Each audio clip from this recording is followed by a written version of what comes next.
Okay, it's rap pack to my pulse flat. We keep it real, no false rap. I got 4 cars and they all black. Got 4 bras and they all that. We call that ballin'. Doing this is my calling. Flow is so appalling. My phone off and she calling. I'm like, yeah, what it do? Penthouse. What's up guys, my name's Stealth and welcome back to another one. So today we're just going to show you how to change your brake discs on your car. So let's not waste any time, let's get started. So first things first, you want to get your car jacked up, get the wheel off, and then we'll get to the next step. If your car is low like mine and you can't get the jack underneath, just drive it onto some blocks. I don't recommend bricks as they do spin out sometimes, but yeah, some wooden blocks are fantastic, and I'll see you on the next step. But usually when changing the discs, it's also a good idea to change the pads, so I'll show you how to do that too. So now the wheel is off, and we now need to get the caliper off, and to do that we need to remove a couple of bolts, and I'll show you that next.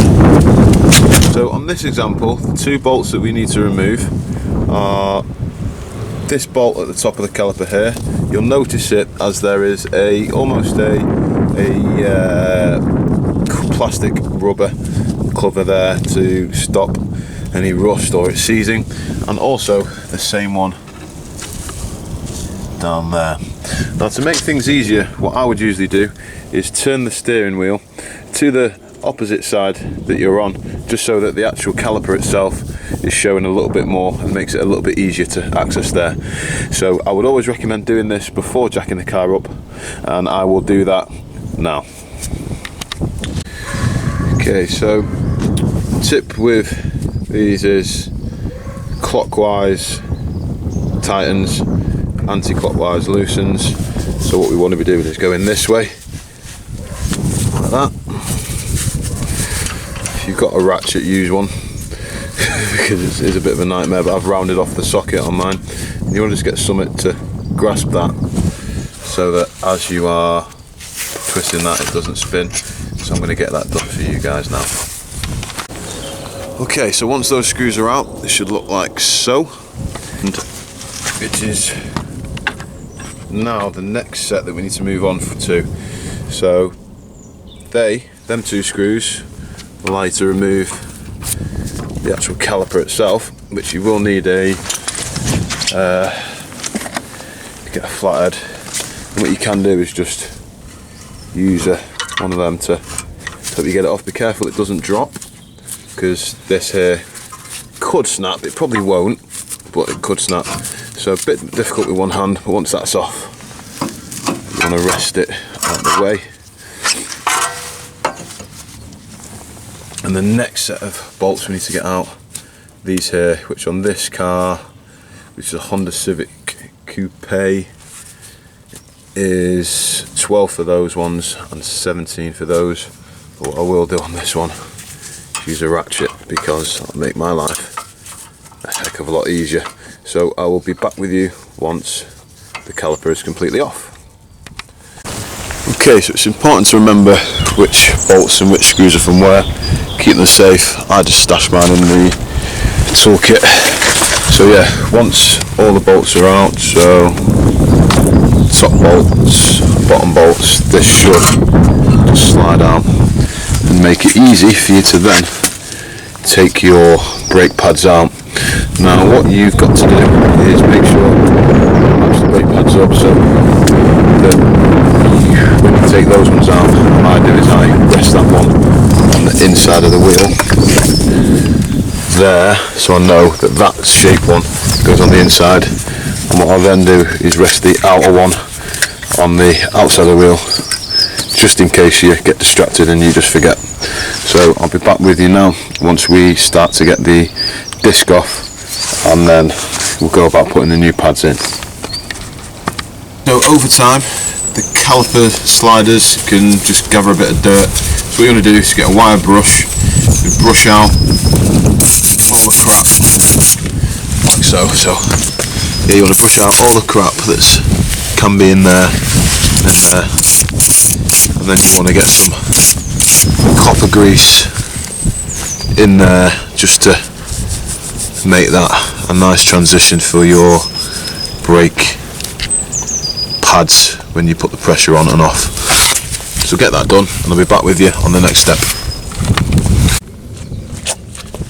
Little tip for your copper greasing: get a toothbrush, dip it a little bit in the copper grease, just give you a little bit more precision, like so. Just make sure it's your own toothbrush and not your better halves, like this one. Sweet. What you'll next notice is we now need to get the brake disc off, and it can look quite confusing as you'll assume that it's this bolt. Don't touch this one as it isn't the one we need.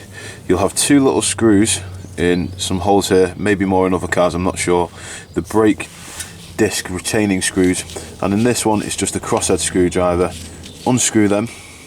Sometimes they can be a little bit tough, so spray them with WD-40 or even give these areas a bang with a hammer to just loosen off the brake disc. So once you've got these out, it's very important that you keep those safe, and what then should happen is I will be able to then take the brake disc off with a little bit of persuading. So I'm going to get that done, as I need two hands, and I'll be back with you when I'm putting the new brake disc on. Cool, so I did have to convince that to come off, had to get the mallet on it. But now what you also want to do is just copper grease everything that's something called bond to, so these, just around there, and then the new, this is the new disc, and the old disc is there. That's your old disc, that's your new one. So you just want to make sure that you can get, obviously, a bit of copper grease on these, around there.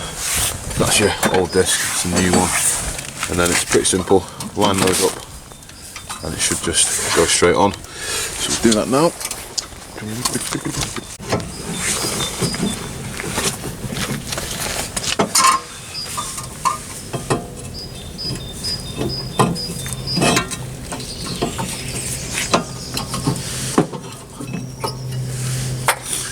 you just want to get a screw.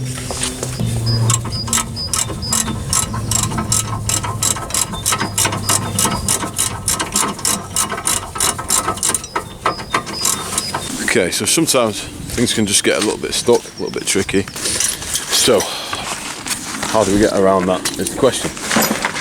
Right, when you take the calipers off, you take the housing off, sometimes these are stuck, they're really seize around here.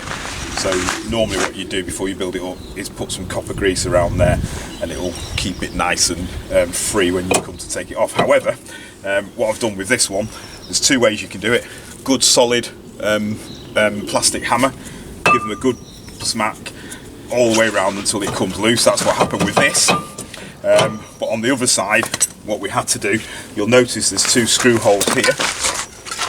The reason for that is in the workshop there's a pulley that you screw into that and it will pull the disc off. You haven't got one, it costs you a fortune, so if you use these screws, which are in the back of here, you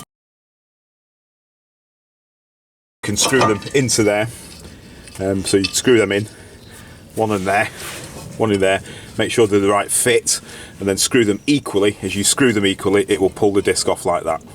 Creates its own leverage. Yeah, basically. Okay, so that's two ways of doing it. That normally works. Yeah. If it doesn't, old-fashioned that's hammer. what you do. Yeah. Or there you go, ready to go. Sweet. Can have that side done in 20 minutes, off and on, the whole lot done, dusted, finished. Sweet, nice one. Okay, one quick thing to look out for, which took me a while to figure out, but so the actual screws that the retainer screws, sometimes you'll think that they'll go into the actual hole there that's got the thread. It's not that one. It'll be the ones that don't have any thread. So yeah, just make sure they're on nice and tight. Bang it on, and yeah, I'll be back with you when we get the pads back with the wind back tool. Actual caliper ready for the new pads. You need to wind back the piston, which is within the caliper, this bit here. Now I'll show you that closer in a minute. Rest that there. So what I use is some sort of caliper wind back tool. This one's from Laser, £30 I see off eBay. Shout out to Dave for hooking me up with that one. Looks like this, and the way that it works is on like a ratchet basis. So these fins here, as you ratchet, spread and push the caliper piston back. So yeah, like I say, what happens is they go, I'll show you now, bear with me, they go in there like so, and then what you basically do is wind the caliper. It's hard for me to show you with one hand. Wind the caliper in. So yeah, you wind it in like so, and that would spread that. If you haven't got one of those, what you can use is something like one of these, but you might need a big one. And what you basically do is you'd use that as a lever and squeeze the piston back. Now it's very important that you remove the brake fluid and clutch fluid cap, reservoir cap, because as you push the brake calipers back, it's going to be really hard to push against it when there's nothing escaping. You're just creating too much. There's not enough.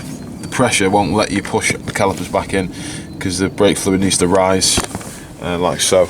So yeah, I'll be back with you when the calipers are wound back, and then what we're then going to do is you would need to put your brake pads within the sliders, which is really easy to do. Just line them up, push them in, and then you just reverse the process. They'd go back on there, bolt them in, jobs are good in.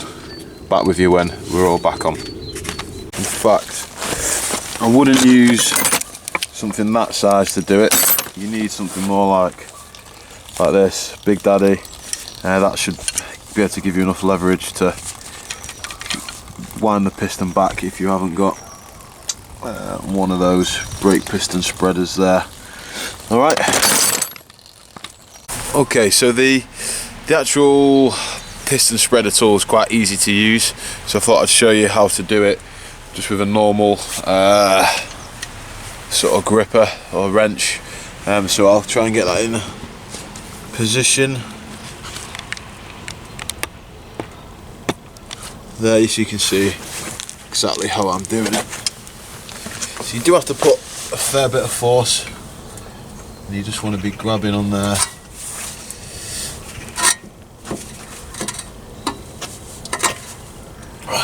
Like so. Move it around again, and keep doing it until the piston is all the way in.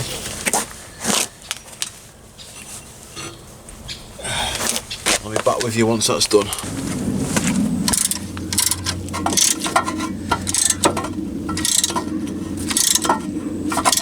Right, see the piston going back.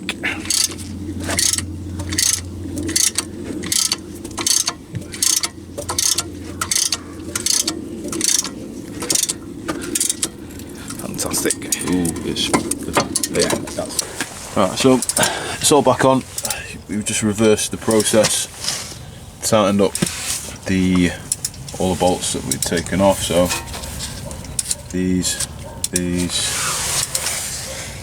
those copper grease are on there. Now what we need to do is pump the brake. So you will notice that the brake fluid does rise up. So now what we need to do is pump the brakes. To do that, what we mean is when you first apply pressure to the brake, it'll feel like nothing, you've got no feel there. So what we want to do is basically pump the brake slowly.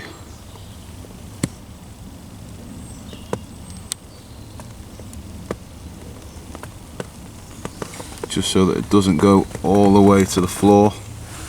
If you just get off and start driving, when you come to use your brakes, you won't have any feedback there. So you want to pump that up until you've got some nice pressure, so it feels like you've got a brake pedal again. like so. And yeah, it's pretty pumped up now. What are you? You want to see me on camera? So yeah, what you'll see is that has actually gone down a little bit. So what I'm going to do now, I'm just going to get the car lowered back off the axle stands. It's cold out today, and yeah, take it for a drive and see how it goes. So yeah, I hope that's been helpful for you guys. Basically just a quick run through. Calipers off. To get the discs off, it's not that, it's these screws. Use your copper grease. Use a piston spreader or one of those wrenches that I showed you. And yeah, so if you found it helpful, hit the thumbs up. Until next time guys, keep it stealthy, and I'll see you on the next one.